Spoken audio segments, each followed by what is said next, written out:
Tuesday, January 28, 1975.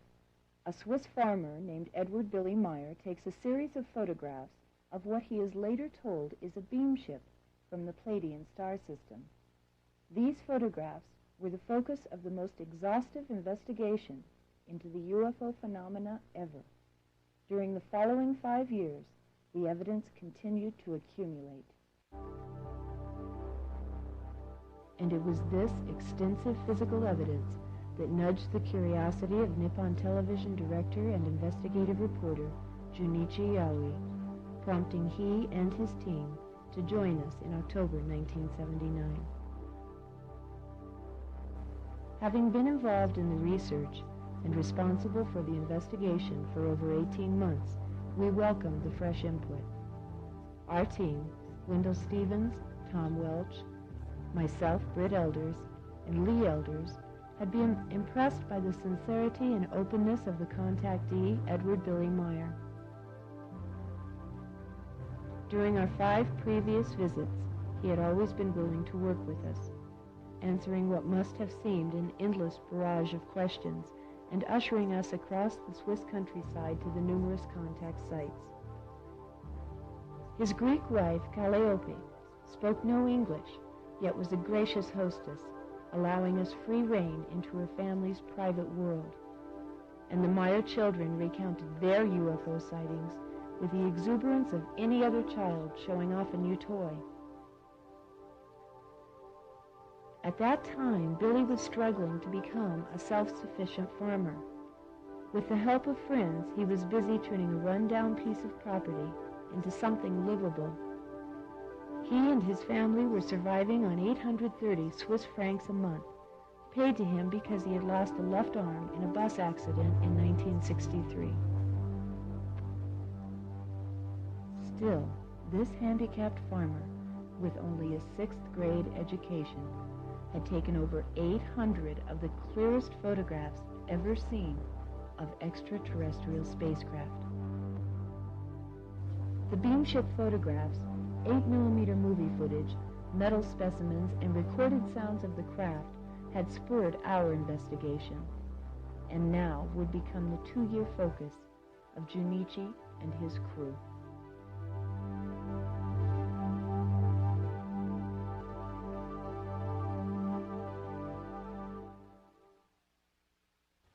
Mr. Meier, now could you tell us about how were you involved in the UFO? You see, that's a very long story. Yes.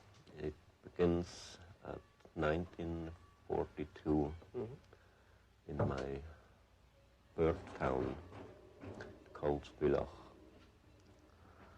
There, on a nice day, a summer day, I have something seen like a flash out of the sky. Was it night? No, it was like a silvery flash. And a piece of a second later, that flash comes very near, very close to my father and me.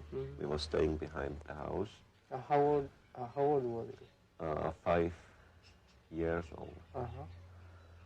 And then I have seen it isn't a flash, it was a very, very big disc. And from that time I got some contacts on telepathic way, and about that I was afraid. And I was running to our village priest to ask them what's happened to them, because I was thinking I will come crazy or foolish. And then he told me what's happened about telepathy. And I got into my head something like a voice who was teaching me on several things. And what they told me, I shall not be afraid. And then some time later, month later, I saw a second ship when I was far outside from our village.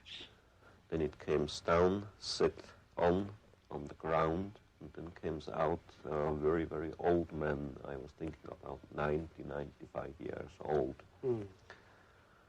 And he took me into his bow, metal bow. It was a spaceship. And took me up about 70 kilometers over the earth for several hours. And that was the real first contact I got. How did you feel? I mean, how did you get telepathy? You see, if I have to explain that, it's somehow difficult. It was like a knowing, and at the same time like a voice. Voice could hear in your head. Yeah, but not on that way how I can hear you if you speak now with me. It was something else, but I don't can explain it. And what did he say to you? They told me, or he told me, that man, I was thinking about him like that he is looking like a patriarch. And he told me that he is coming from very far in the universe, from other sun systems, from other stars. And that they will bring here some wisdom to teach the people here on earth for a good natural life, humanity, friendship, love, and everything. And then that contact with that old man was going on for 11 years. After that time, he left. And what was the name of the old man? His name was Sfat.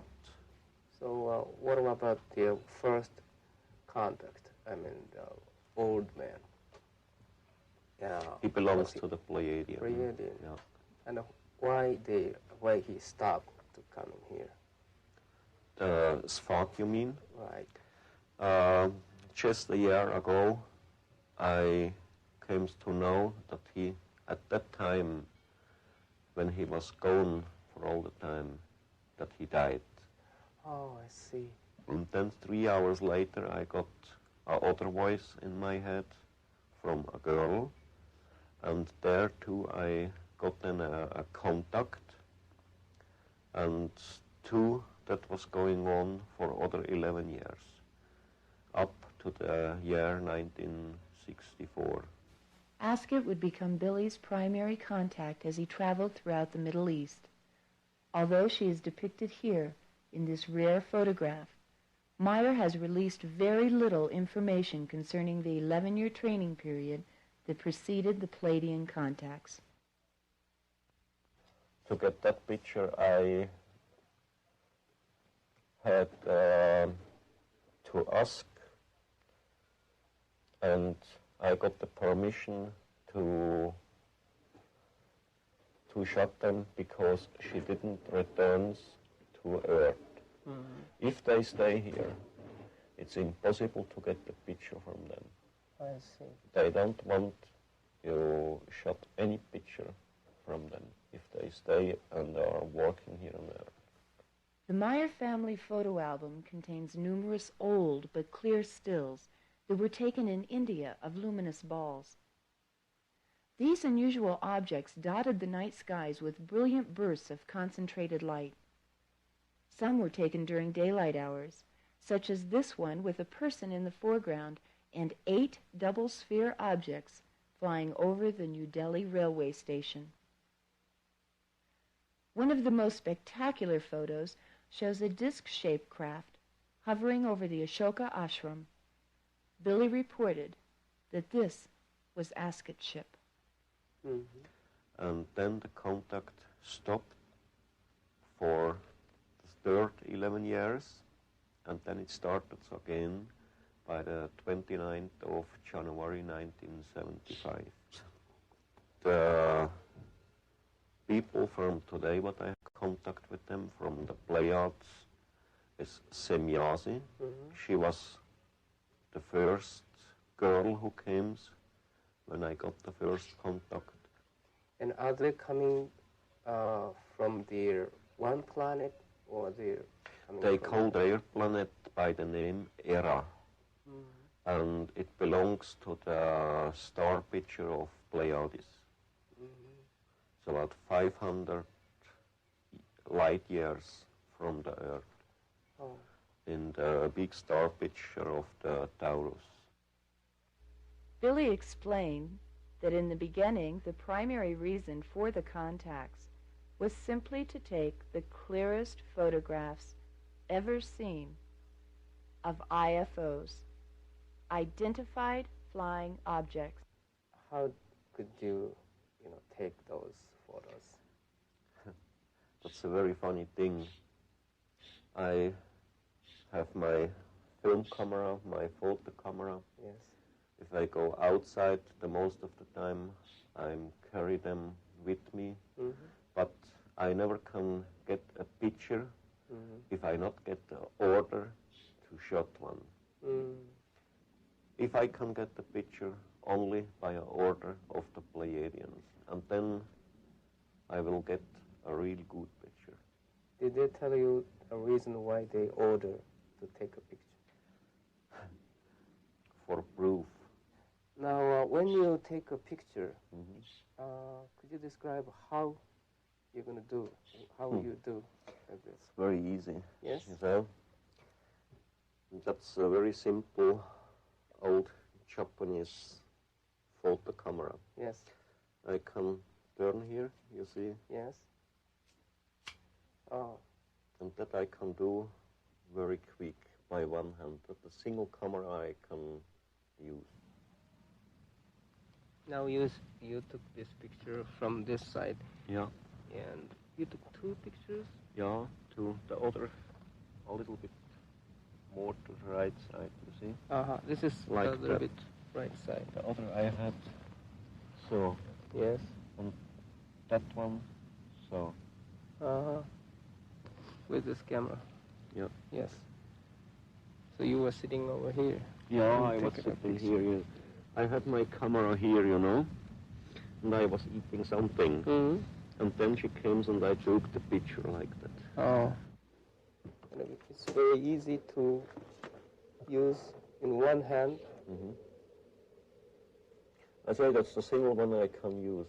All the other they are too complicated because you need two hands to handle them. Just take this way. Yeah. It's very easy. That's very Yeah. easy. I see. And it's very quick. And when you are taking a picture,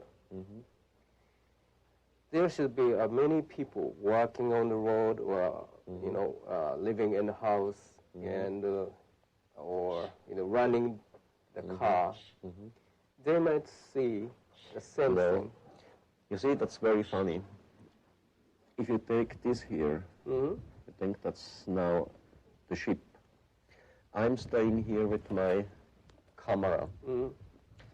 Everything around the ship, up, down, behind, by sides, will be closed. Nobody can see anything.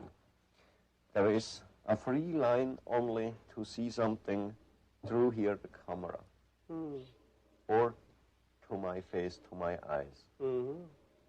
Then I'm staying here, get the picture, to get the picture from the ship. You stay there by the lamp or by the tree. You can't see anything because there the sighting will be closed for you. It only will be open this way to the camera.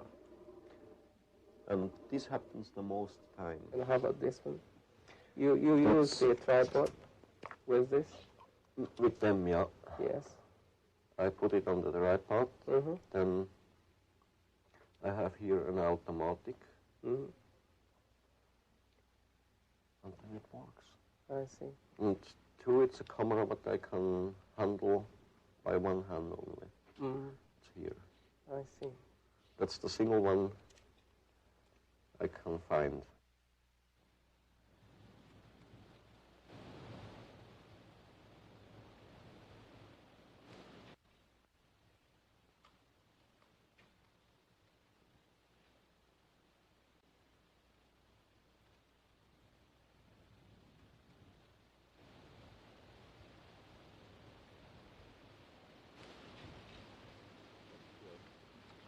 Mm-hmm.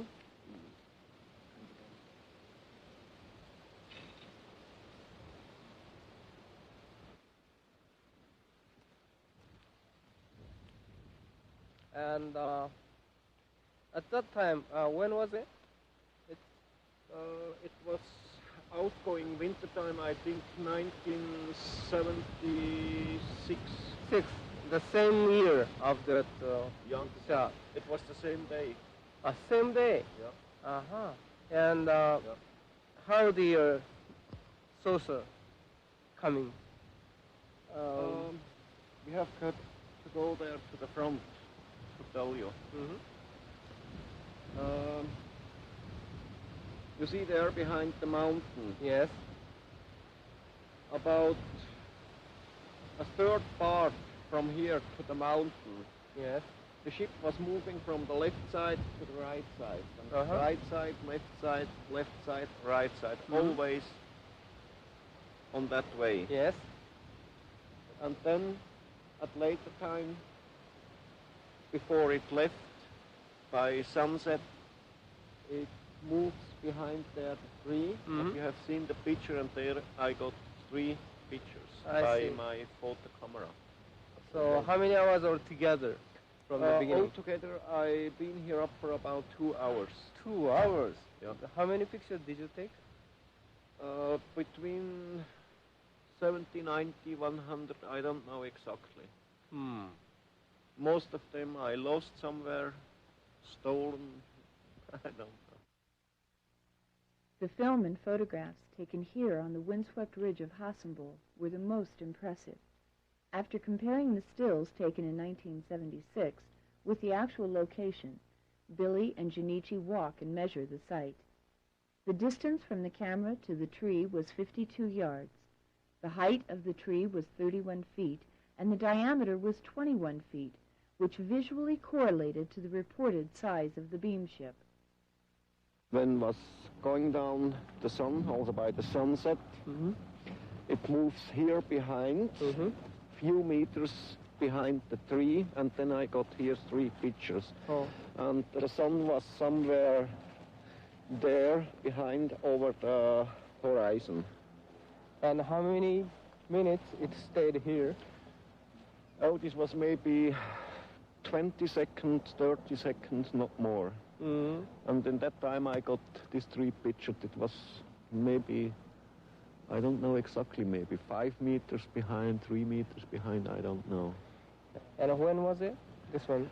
That was 1976, I think.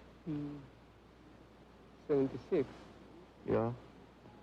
Should be autumn. It was evening time. But the time I don't remember exactly. But I think it's a very huge one, like this. And where was the UFO, the saucer? About 3 to 5 meters here, Somewhere behind here, the tree. yes. Yeah, somewhere here up. Oh.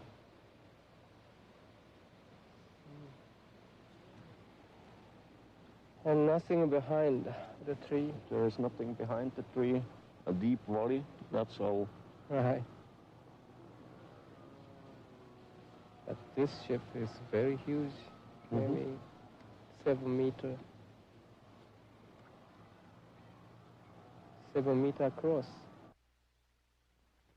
This is a scenery which you taken, the UFO itself. Yeah, when it was hanging there over the hill. Yeah. Now there was up a couple of trees, cut the trees. Yes. Was it the Plejaren or? including? Yeah, it was Semyasi. Semyasi. Yeah. Uh-huh. So you heard her voice? Yeah, in Only my her head voice. by telepathic way. I see. And how was the size? How big was that?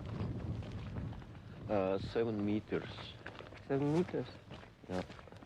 Have you All seen? the chips what she has, Mm-hmm.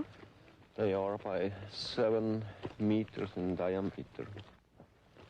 Have you seen the inside of the interior of the UFO? Yeah, I many times was inside the ship. Mm-hmm. They took me up to other place and so. How did it look like? Oh, You have many machines? a very modern thing, you know, with small televisions, Mm-hmm. apparates and everything. Mm-hmm. Looks like a factory. Oh. A watching central, you know. Mm-hmm. I see. So do they have a bed to sleep? No, it isn't a bed. There are 3 seats in it. Mm. And they can change them, and then they can sleep in it. Oh, I see. It's very bequem. Mm. So it should be somewhere around here? Oh, I think it was more that side. Yes. Here about There's log. was Yes. Wood. the long wood, yeah. Mm-hmm. And the ship, I think, it was hanging somewhere here up. Yes. Between here and there. Between here and there, yeah. Yes. Oh. What's this about? 110, 120 meters from here to there. Did you try to close to it? Did you try to walk down too close to the UFO? No, you see, if I take pictures, they always tell me you have to stay there. Oh. We will be here and you have to be there. Ah, I see. I can't go so close to get some special things on the picture, you know. Mm-hmm. Mm-hmm. It doesn't allow it. Oh. Months earlier, 3 35mm stills had been extensively analyzed. This one was coded the woodpile scene and had been examined by Neil Davis, a physicist and aerospace engineer. He tested them with a microdensitometer and determined that the analysis of the separations did not reveal any details that would cast doubt on their authenticity. The conclusion of his report states, "Nothing was found in the examination that would cause me to believe the object in this photograph is anything other than a large object photographed some distance from the camera." The photographs were not the only physical evidence undergoing detailed scrutiny. Marcel Vogel, a senior scientist and chemist with IBM, had been carefully analyzing the tiny metal fragments Semyasa had given Billy. Metallurgical analysis had revealed the presence of the rare earth element thulium, but it was through the lens of a scanning electron microscope that Vogel made his most amazing discoveries. I could not explain the type of material that I have and its discreteness by any known combination of materials. I could not put it together myself as a scientist. If I were to take these combinations and put it into a furnace, melt it, then pour it out and pull a little ingot, I would see all of these elements present there in any one area. But I don't. I see this discrete bits of material. Now, it can only happen by some form of a cold fusion process where you have the elements present and you fuse them together so they still maintain their identity, but they interpenetrate into one another. It's also a challenge because I showed it to one of my friends who was a metallurgist, and he shook his head. He said, "I don't see how it can be put together." And that's the way we are right now. And I think it's important that those of us who are in the scientific world sit down and do some serious study on these things instead of putting it off as figments of people's imagination. Could I say this material is extraterrestrial? It doesn't look like anything that we've made here. At this moment, I would feel very much inclined to accept what was given to me as being true. I see. I respect the people I have met so far, their integrity, their willingness to work. Mr. Della Tosa, in his work on photography, and Mr. Stevens, the way he has done his best to give me specimens. We have all done this for one thing, to serve and to find out what truth there is to this. At Bachta Hornley, on the 26th of March, 1976, Billy took a remarkable series of 35mm stills depicting two distinctively different beamship variations. The purpose of this demonstration was to allow Billy the opportunity to obtain what he calls photo proofs by photographing beamships with known objects such as this tree branch. But the 35mm stills were only a portion of the photographic evidence gathered that day at Bachta Hornley. Billy took several minutes of 8mm movie footage as well. Here, the film has been cut. The tampering took place when Billy allowed an individual in Germany to borrow it for personal examination. Irregardless, this footage was extraordinary because it offered a rare glimpse of a Variation 3 beamship and two remote-controlled scout ships, all in the same scene. The bobbing is due to the craft riding the waves of the Earth's magnetic surface, very much like that of a boat on the waves of an ocean. One of the stills taken at Bachta Hornley would undergo computer enhancement, allowing the opportunity to study the intricate details of this beamship. In June of 1975, at Berg Rumlikon, Billy took over 75 stills of this Variation 2 ship. The sun can clearly be seen reflecting off the craft's metallic skin. And once again, Billy had his movie camera. How about this? Is this the same one, same day? The same day. That's all the same film. Mm-hmm. That's the first place in Rumlikon we was yesterday. Mm-hmm. And here the ship is jumping away. There the film isn't cut on that place when the ship jumps away. It's nearly the speed of light and you can't see anything. It is here and it goes. Japanese analysis of this footage would reveal, through super slow motion, that an unexplained light shift occurs 3 frames prior to the beamship's dematerialization and rematerialization. It is believed that the craft is emitting some form of energy 3/20th of a second prior to its disappearance or reappearance.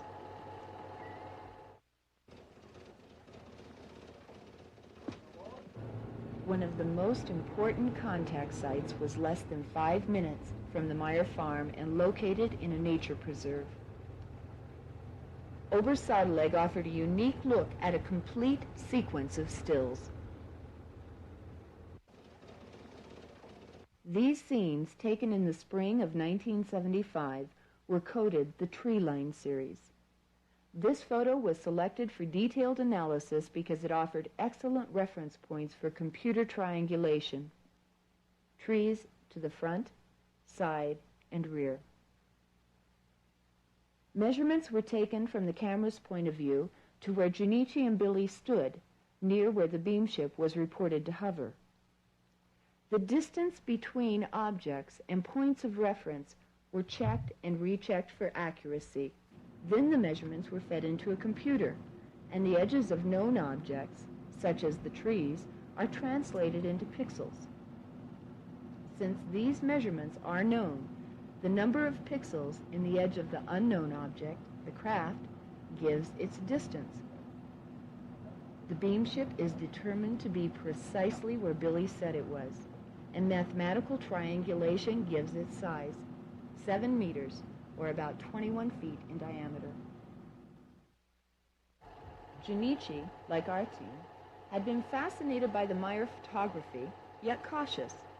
He had investigated UFOs around the world and never before seen photographs or movie footage this detailed.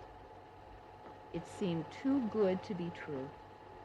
Yet when questions arose, there was always another piece of footage to stir the sense of wonder. Close examination of this footage clearly shows the craft moving behind the large tree. When the size of the beamship is compared to that of the tree and the farmhouse, it becomes obvious that it would be impossible to suspend it with strings.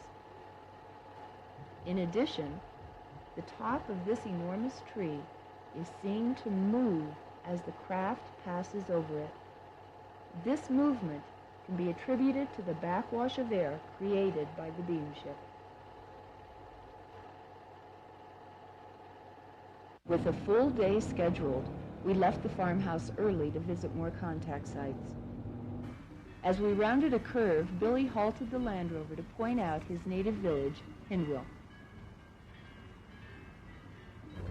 As the cameraman began to film the valley, sounds of a small aircraft could be heard over the natural sounds of the Swiss countryside, and another mystery begins to unfold. Wanting to re-examine the site at Hassenbull, Junichi and his crew begin lining up Billy's shots with the natural landmarks in the area. But as he begins the interview, the mysterious airplane returns, ruining the soundtrack and forcing a decision to move on to the next site, Schmarbuhl. After 2 hours of driving, we reached the village of Schmarbuhl. Filming had just begun when Junichi interrupted the interview. Is that, And there's there is a airplane out there. A train that every time we take a picture, we take a videotape. You know, the airplane kind of... Always our airplanes around. No, Yeah. I don't know that. They are watching us. Once again discouraged, we traveled to Winkelried, some 50 miles to the southeast. And next one is somewhere from here. that's in that direction, yeah. You see here the saddle in the forests there on the horizon, and the ship a little bit more left by side. Yes. Now it was cloudy at that time. It was cloudy at that day. Now we can hear the sounds of airplane again. Yeah. It's always the same. You see, when I got all my pictures, my films, all the times was there airplanes. Practically by every place where I shot pictures. Okay. Junichi was visibly frustrated by the uninvited intruder. Meier was obviously under surveillance, but he had been for some time. Lee remembers. And he hasn't taken any, Jim, he hasn't taken any daylight footage for 2 years. There's been several reasons to that, as we understand it. One has been the fact that 2 years ago, Billy was under heavy surveillance. We don't know who it was. All we know, there was a Volkswagen.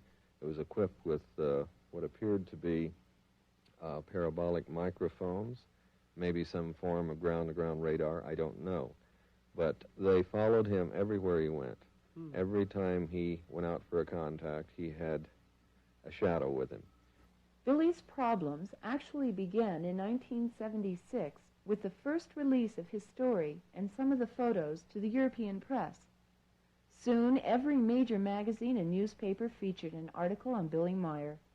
These sensational press releases were responsible for bringing in hordes of well-wishers, friends, curiosity seekers, and in overall a general public seeking more information. But it also attracted the negative element. After a close call on his life, Billy armed himself and became less trusting. So finally, he just quit. They stopped having contacts in daylight hours, and they moved him up early evening, and eventually they went into the early wee hours of the morning. Herbert Runkel recalls one such event. It was near Hinwil. It was in the night, near 1 o'clock in the morning, and Billy was going to a contact, and Semyase told him that after the contact she will give a demonstration for the people, and when the contact was finished, we can see there are many other people also stay there. We can see the ship is rising out of the wood, going to the sky, stopped. It was a dark red light, and then stopped, going to the right, going to the left, and I have a camera with me, a Super 8 movie camera, and I tried to get it in the objective, but I was so nervous. Also present at the demonstration was Hans Schutzbach. He too was nervous, but he did manage to take this interesting night footage.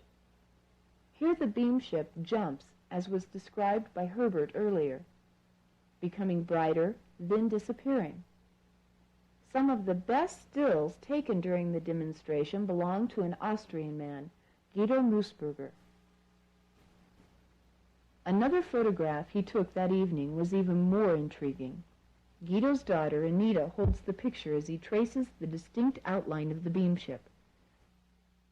Guido's photo remained an oddity until a few months later, when a second unusual photograph appeared. Wendell explains. A stranger seeing somebody off on an airliner at Cloten Airport here in Zurich had simply taken a picture of the airliner with a Polaroid camera.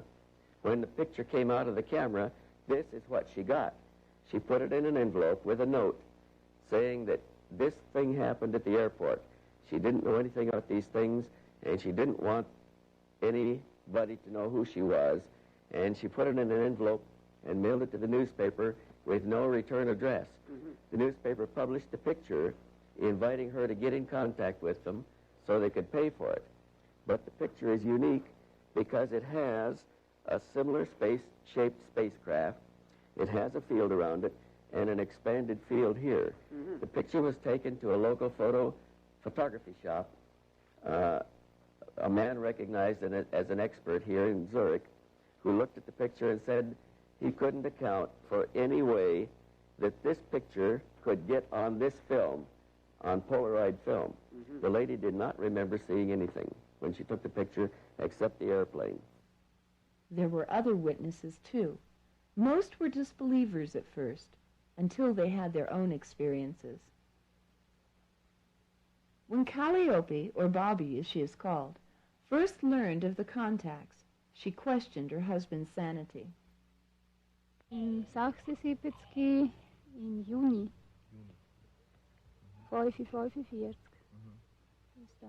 Today, after many personal sightings, she finds the encounters routine and feels that the Pleiadian message to mankind is far more important than the evidence. The Meier children openly discuss their sightings. They're proud of their father's contacts. Atlantis displays a painting of an object that he, his older sister Gilgamesha, and his younger brother Methuselah observed while waiting for their father to return from a contact. Und er geflogen, ist es so rüber, dann wieder so, und dann ist es ausgegangen. Jacobus Burtschinger works on the farm and has witnessed many things. Sie hat sich tiptop zweckgemacht. Nachdem, dass er wieder retour ist, nach 20 Stunden, das erste, was mir aufgefallen ist, als er heimgekommen ist, hat er so einen richtig 5-tägigen Bart gehabt. Displaying an artist's sketch that illustrates one such experience, he shrugs the numerous daytime and evening events off as no big thing. Engelbert Wachter and his wife Maria were drawn to the case by a magazine article that appeared in Switzerland. Wir sind, respektive der Billy, ist dann von der Semyase dirigiert worden durch Hunderte von Strössli und Wägli, bis wir in die Nähe vom eigentlichen Kontaktort gekommen sind. After tracking Billy down and spending an afternoon with him, they came away convinced of his sincerity. Later, both of them would have their own personal experiences. Elsie Moser is a schoolteacher living in the Zurich area.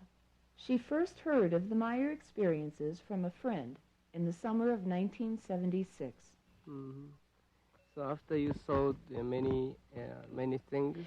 Then, yes, not just the first time, I realized that I could see it. Mm-hmm.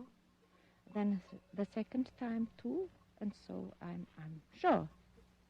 Since early 1975, over 40 people from all different walks of life have at one time or another been part of the Meier experience.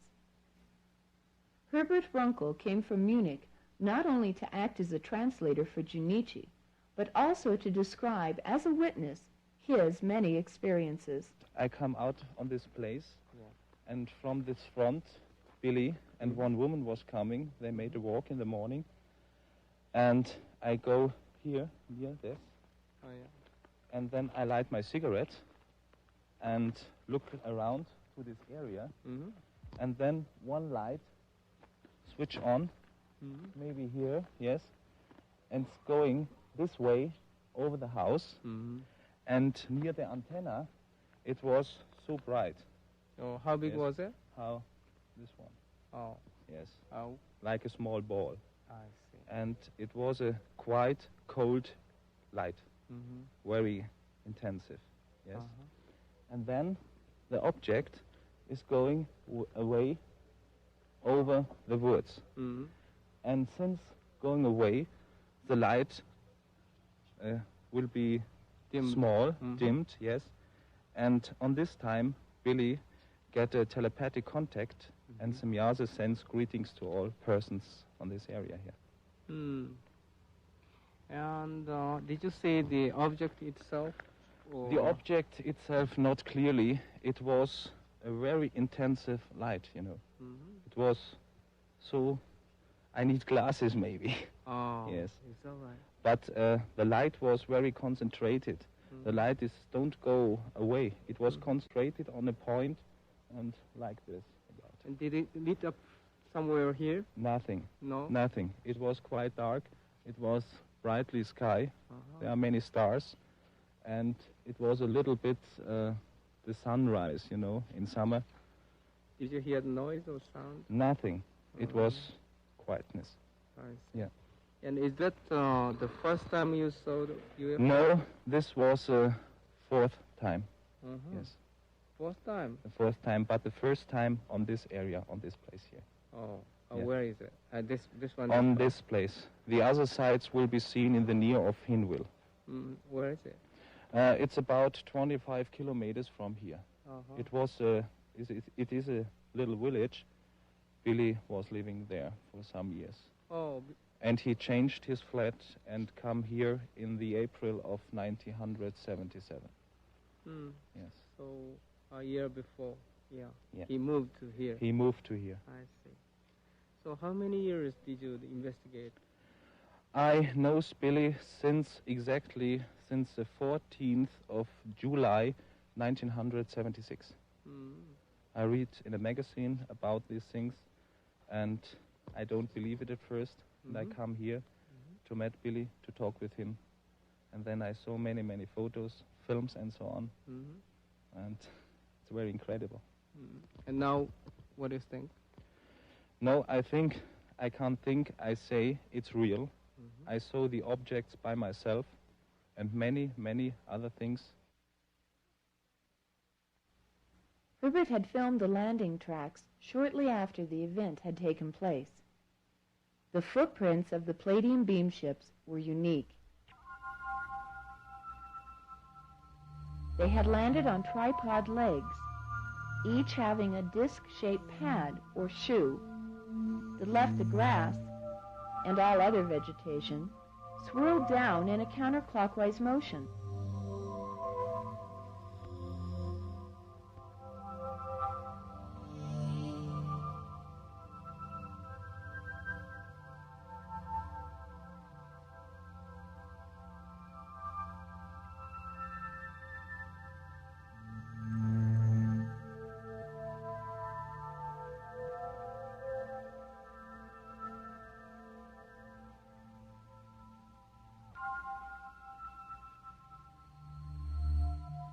The counterclockwise print baffled the observers, including Billy, until, in a follow-up contact, Billy posed the question to Semyasa, and she explained that the round surface area of the support legs also vibrate as part of the entire spaceship in a spiral-shaped anti-gravity oscillation. Each ship has 4 such vortex centers, 3 at the landing pads and the 4th at the bottom center of the ship itself. This would explain the many single footprints observed in the snow during winter contacts. At this site, which Billy recorded on 8mm movie film, the grass continued to grow in a counterclockwise motion for over 2.5 months. When asked why, Semyasa explained that the anti-gravity oscillation of the beamship is far more powerful than the normal gravitational field of planet Earth. Thus, the new force field overcomes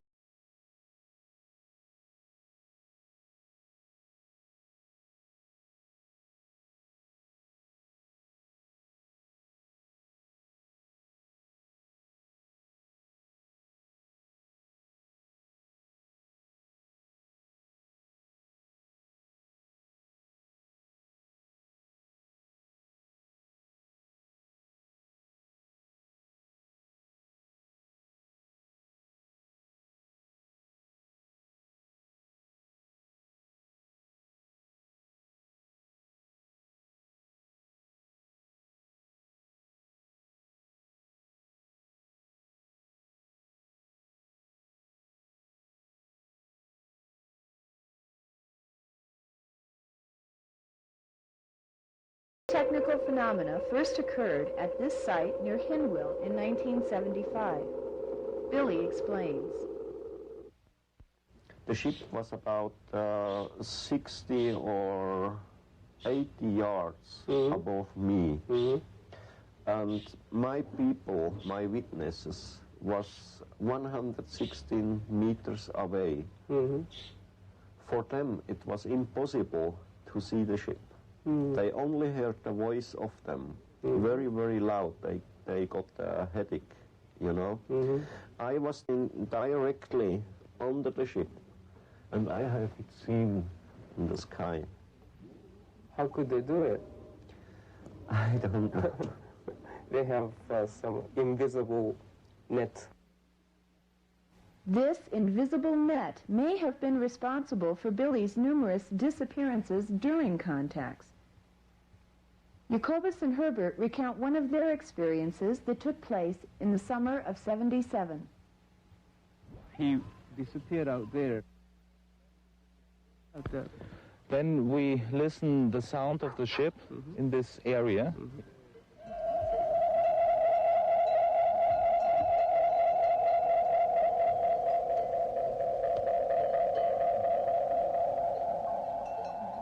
And I ran to Jacobus and said to him, please stop the tractor because we want to listen to the sound. And 10 minutes after we start our work again, Billy come up this hill from the ground and say, come with me, I show you the landing tracks. They brought me back and the ship was setting down on the earth and there are 3 landing tracks. And I take my photo camera and goes down and made photos by these landing tracks. When the Billy disappeared out there, did you search that area? Yes, I think at first he is running around this corner this way to the wood. Yes, but he don't come out from these trees. I see. And the time was too short. He's not an Olympic gamer, you know. It was some seconds only. And he must be disappeared on this corner down there.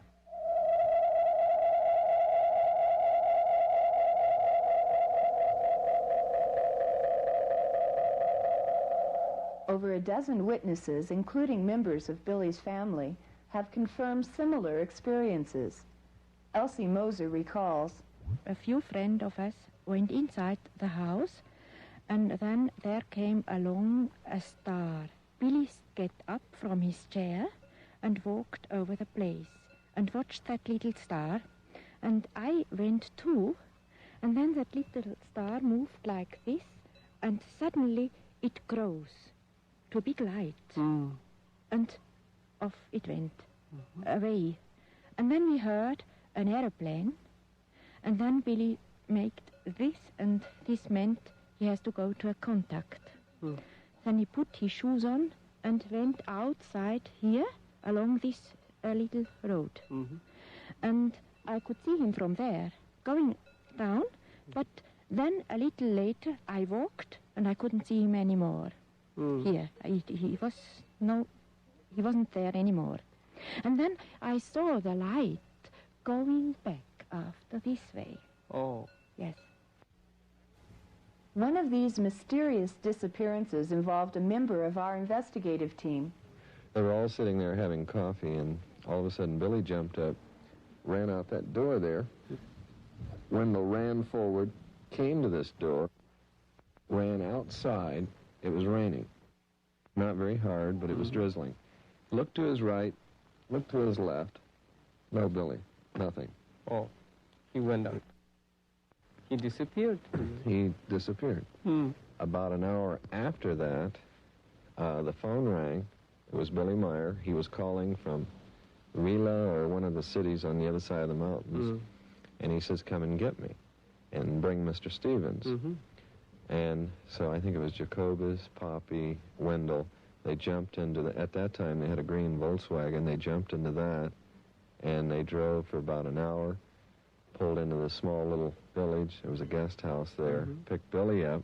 He didn't have any mud on his boots, no water on his clothes. They brought him back here, and he said he had a contact. Oh, that's very strange. That's very Completely unusual. dry. Completely dry, no mud on his boots, nothing.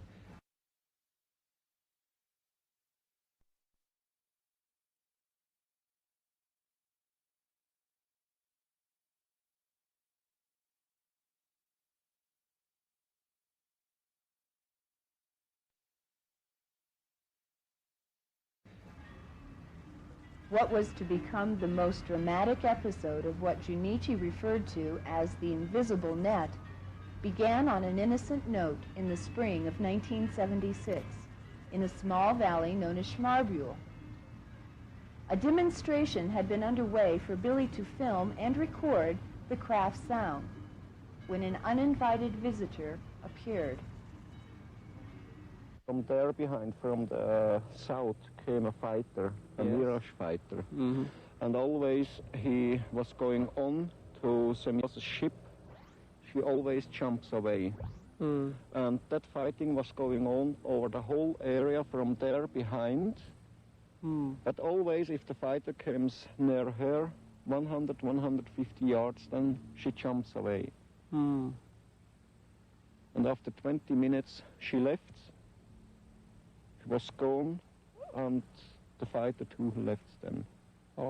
And I was staying here and took pictures.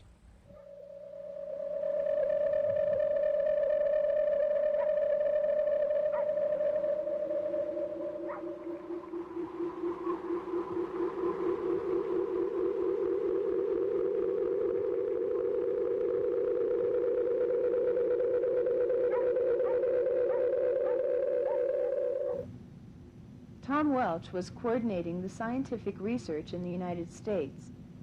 He coded this photograph, the jet fighter scene, and turned it over to science investigator and computer analyst Jim Dilatoso. Jim had analyzed over a dozen of the Meier photographs, searching for strings, overlay, or double exposure trickery. None were found. Further analysis showed that the distance of the jet was over 2,000 yards away from the lens of the camera, and the size of the craft was about 22 feet in diameter. But the most interesting discovery came when an energy field was detected, originating from the craft and creating an unusual pattern around it. Here Jim traces this field, showing the energy engulfing the Swiss Mirage fighter. The computer analysis report concluded the Mirage fighter is definitely inside the energy field emitted by the spacecraft. Did you ask to the Air Force about this? Many times, but too by other sightings and so. But always they say, sorry, we don't know anything about that. Ah, I see. You see, we was doing several tests to see what's happened with the Swiss Army. Our group was ready up big balloons by 80 cubic meter, very, very big balloons. And outside we put on it silver paper to reflect the waves of the radar. And near the airport, we let them go into the air. And then we send the people from us to the Air Force people to ask them if they have seen something on the radar or by their own eyes. No, nothing. It's usual answer for the Air Force. You see, today it's possible with computers to check up pictures, negatives, and everything, films. Of course, that's possible, but you see, you can't go over all the world to tell each human being this happened now on that way, that's now the truth. You can get the analysis from a computer, but the people not will believe. Right. So if they see the ship by themselves, they get the picture, then for them it is true. But if somebody else get the picture, they say that's a fake only. Right. So did they tell you why they are not going to show up himself? I mean, themselves, why they don't come visibly to the people? Yeah, you see, they told me different reasons.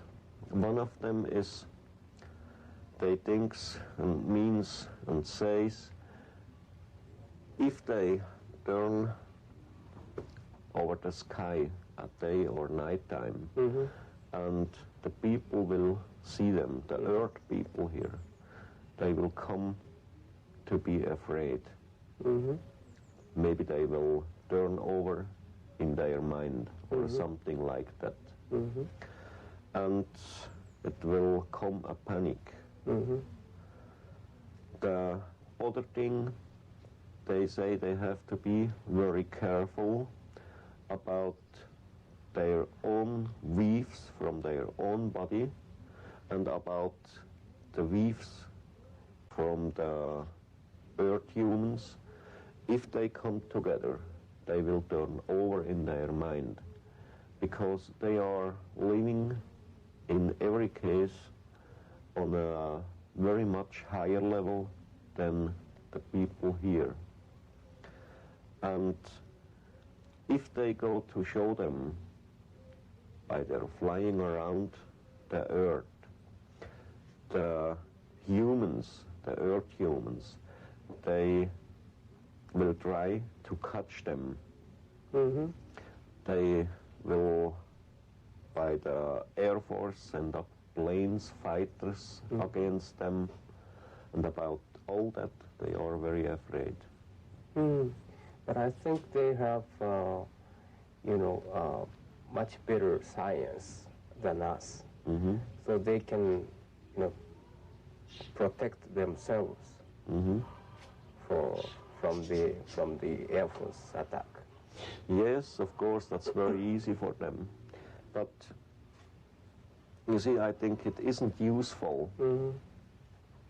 Why they shall show them to the humans if they go to fight against them? It will make trouble for them, for us humans from this earth, and maybe for other ones. because the Plejadians, they aren't a single one who comes to Earth from other stars. Japan, 2 months earlier, Nippon Television Network aired their special on the Meier case to an audience of over 30 million viewers. Response had been so overwhelming that NTV asked Junichi to return to gather more information. We were saddened to see the deterioration of Billy's health, brought on in part by stress from the hard farm life, but primarily from the fact that someone had tried to assassinate him, not once, but several times. It was about 10 o'clock at night on the 10th of May, 1980, and Billy and I had just finished making some notes inside. And we walked out here, back down, on the couch, together here, to get some fresh air. And then I got pain to my right backside, and I was turning a little bit on this way to right side, and then came the pain very strong to the other side, and I moved it back, and in that moment we heard the shot, and I felt something here near the head pulling into the wall, and there was coming out the dirt of the wall, and I was wishing them down from my head. And then we left here to run inside to get a lantern and the pistol to run out again to see what's happened around, if you can find somebody. You couldn't find? No. Oh. And after you came here, did you find a bullet? Yeah, we was looking on the floor, Yes. checked up everything, but we can't find a bullet. And then came my daughter, Gilgamesha, kicked away the sofa here, and here behind them down on the floor was this bullet. Oh. I think it's caliber by 7.5 millimeter. Yes. What is this bullet called? The nearest size we have is 30 caliber, but it's 7.7 meters, and Billy thinks it's a pistol bullet. It's a soft-nosed bullet with no jacket. Spreads out when it hits. It's a very weak material, very soft. So it's called dum-dum? Yes. Well, that's what we'd call a dum-dum bullet, yes. Dum-dum bullet. Oh. It's fit for this, yes. It's for... More like, but Yes. turn. Oh, I see. So I think it's correct. I see. Oops. When did it happen? This happened about a minute after 10 o'clock at night in the dark. I mean, the date. On the 10th of May, 1980. This last seventh This time. year? This year, yes, sir. So only 1 month ago? No, it was May. It was about 5 months ago. 5 months ago. Mm-hmm. Oh, and it was just 1 inch. It was. We measured. It was. It hit the wall less than 8 inches from the center of his eyes at eyebrow level. You can see the hole is just about eyebrow level there. So if he, if he hadn't had the pain, he'd have been hit in the head. But is it normal to have the pain on your back? Still, it held it on for about 3-4 minutes, and then it left on that quick way how it was coming. Oh. You see, by very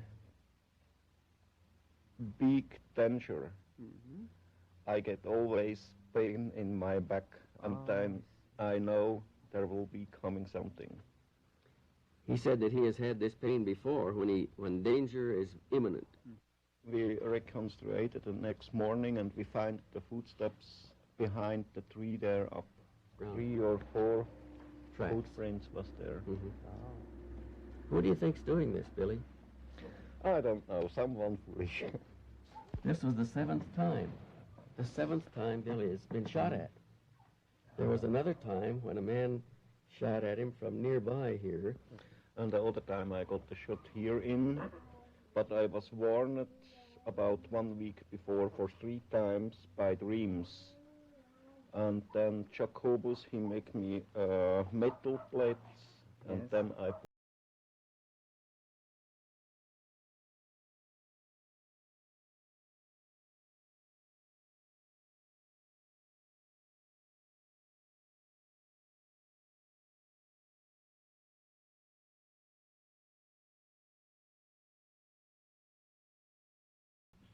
Jacobus together with me here behind the hills in Saddle Egg, and then falls a shot, and he came exactly here in on the metal plate.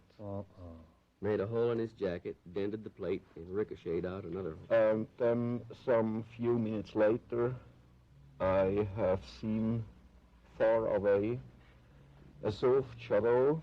Then I took my pistol and shot him down the hat from his Shot head. at the running man and shot the hat right off of his head. Another close call came when an assassin's bullet hit and lodged in a diary Billy was carrying in his pocket. And another when a bullet creased his sheepskin coat. As in all cases except one, he attributes dreams and other warnings as Pleiadian protection. But the first attempt on his life caught everyone by surprise. There were no warnings. This happens in Hinwil. I was working in the first floor in my office. I had there a printing machine, and it was about between 7 and 8 o'clock in the evening, I think. And I just was working under the light lamp by the printing machine. And then I heard a crashing from the window, and in the same moment I felt a wind here in the front of my head, very, very close. Yes. And I was pulling back, and when I was looking on the floor, I have seen it was a bullet. Oh. A small one by caliber 22. And I was running down out of the house. First I took my pistol, but was checking up everything there, but it wasn't possible to find somebody. It was at that time dark night. It was winter and very early night. Who did it? I was asking then at later time Semyasa if she can find out something, but it wasn't possible for her. Then at later years, when we was living here up in Hinterschmidrütti, I got a letter from a woman, and she told me the whole story, what's happened there, and told me that she was that human who was shooting after me to kill me, because she was religious, very religious, fanatically, and was thinking I'm something like made out of the devil, and she have to kill me. Oh. That was her story, and today she belongs to us, not to the directly group, but she is a woman who is very interested now in all these cases about the UFOs and the teachings and everything. And every 2-3 months I get a phone call from her, or I come her see if I leave the place here and maybe in the next town or in Wetzikon or somewhere I can meet her. I see. And so we have contact today. At first she was a horrible enemy, and now a good friend. Right. Thank you. Another pressure point was the chilling experience he had with an unknown form of energy that turned night into day. At first, when I saw it, it was here up behind the hill. Yes. And then I left very quick up to the clouds. Yes. And then it came here down over the parking place, and then it left to this side. Oh, I see. And what is this? What do you think is this? What it is really, I don't know. I know only it's a spaceship, a ship made out of energy, not metal or a hard material. But what it is really, I don't know. So this is different from the Plejaren ships. The strange energy form moved west to east, manifesting a brilliant intensity that illuminated the distant mountains and meadows, while at the same time it constantly changed form. Did you ask to the Plejaren, what is this? Yeah, they didn't know what's really happened with these ships and which kind of energy they are. Oh, I see. So this must be energy. That's real energy. I see. That I was told by the Plejadians, but they too didn't know which kind of it. Oh, so they don't They know only these ships belongs to small people by about 70 or 75 centimeters. Yes. Coming from the another planet. From very far from another galaxy. Oh, I see.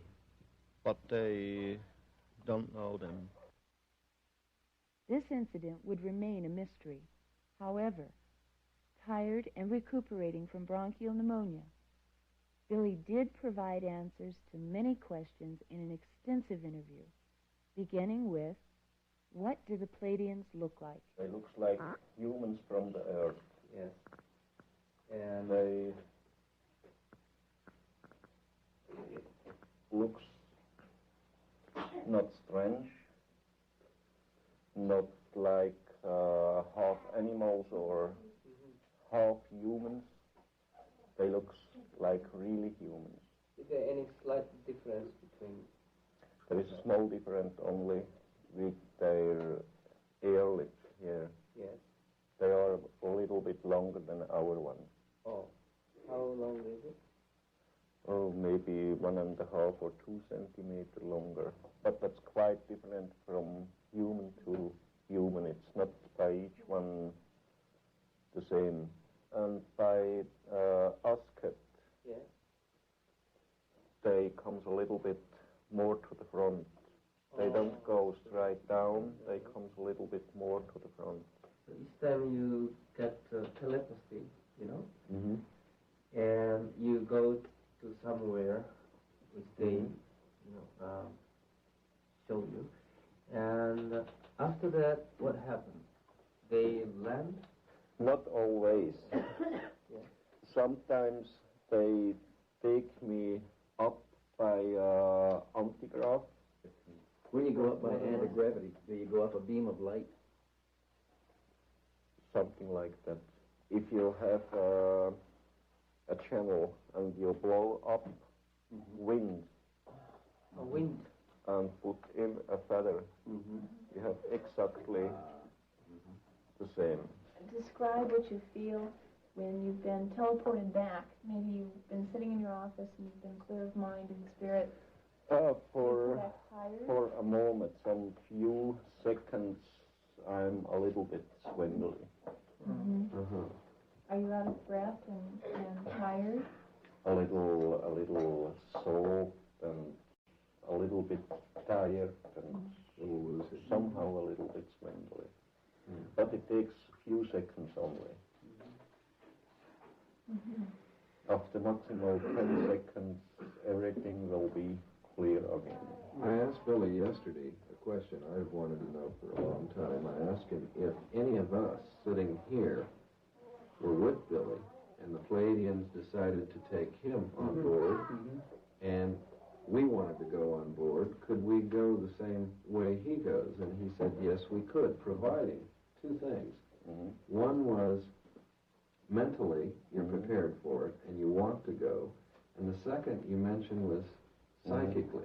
Yeah. The word we kept coming up with was psychic, and I'm not sure that's the right word. You have to be absolutely clear in yourself. Head and heart. Only Head and heart. Okay. How many rooms they have? there is one room only. Only? Yeah. So they don't have a toilet? There is a toilet, but I don't know where. I never use it. Did you take any photographs inside of Sannyasi's ship? They practically was all black. I can't get a clear picture. And they told me they was trying for years with our film material, what we have here on Earth, to get good pictures. They never can do it. Maybe there's a radiation level or some kind of frequency level that distorts it. Can you describe the windows in the spacecraft? They're very complex. That's a funny thing. It looks like glass, and it looks like metal. And in each different atmosphere you enter, the color will be changed automatically. The atmosphere like on Earth, the windows will be colored by orange. By a methane atmosphere, it will be, I'm not sure now, but I think yellow. Methane, yellow. Methane shows yellow. Oh. But I'm not sure. And you can see through the wood. You can see through the window. There is the whole thing a window. It's metal, but you can see through them like normal glass. What they told me here on Earth shall be about 8 different human races. They are here exploring, they are here studying, they are here doing watching duties and so. But there will be each year round about 3,000 UFOs from outside of our solar system. Some of them, they are coming from billions of light years to Earth for exploring only, or to get visiting other ones who are living here. Living? By these 8 different human races who have stations here on Earth. Or then they had some troubles with their ships. So many kind of space people are coming. About 3,000 different types each year. 3,000 different types of UFO are coming. Yeah. Wow. One of the researchers calculated that there may be as many as 70,000 reports in a year worldwide. UFO pictures, up to this point at least, are accidental. They happen once and they're gone. So some of them are trying to destroy our Earth, or No. no? They have such a high civilization, and they are with the technical evolution so much higher up than we here on the Earth, who has the possibility to cross the space by very, very long distances and many light years. They, for sure, not will be coming here to make trouble, to start a war, or to do any other wrong thing. And if there is a war here, it's very easy to stop their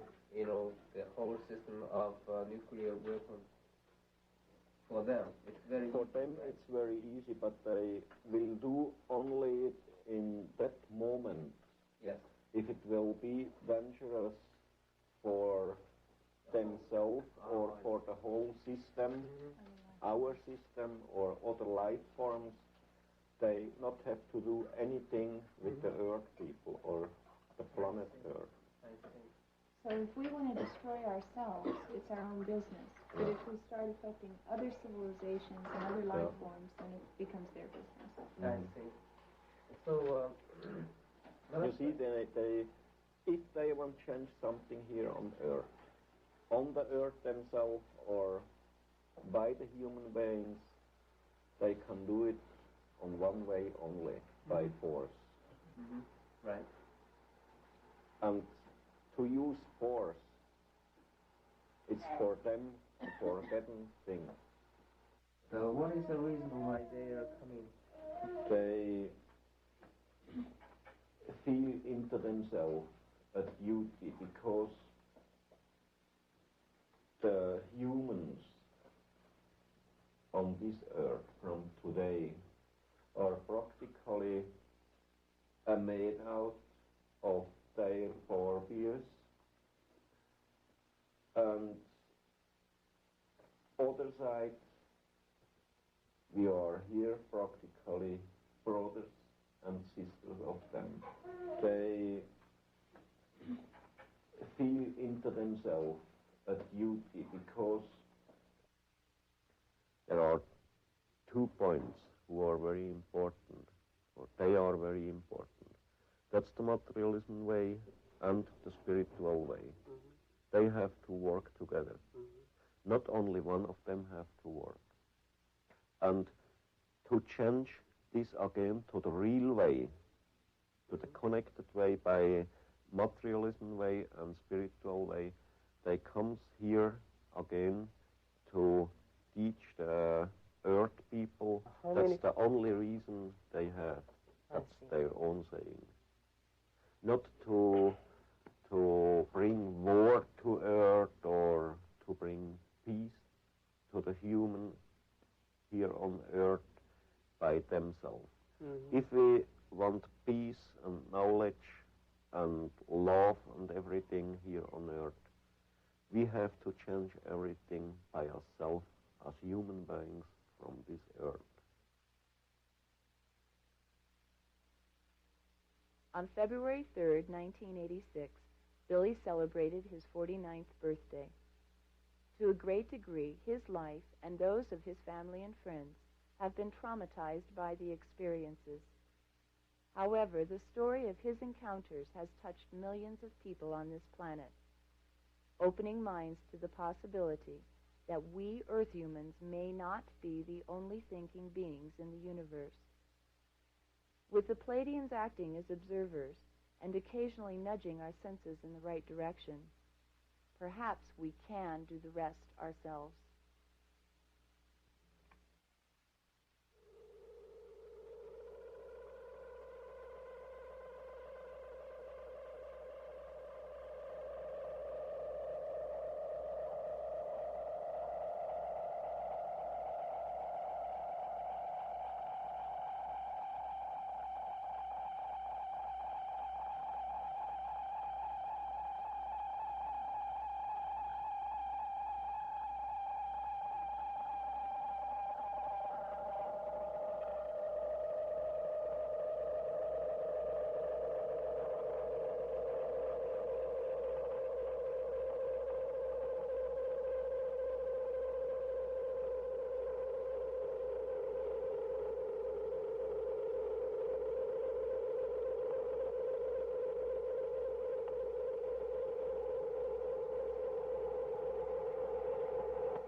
nonsense we've been telling you about. A Swiss man who was at contact with what he says are over 100 times with aliens from a place called Plejaren, which is a planet somewhere in our galaxy out there. And he's just published a book with all kinds of pictures and all kinds of texts about that contact he's had. By a Swiss farmer named Billy Meier. Meier has hundreds of other photos and some metal fragments from the spaceship. The photos that are not in the current book are still being tested, and so are the metal fragments. Marcel Vogel, a research scientist with IBM, tells us about one piece of metal that he examined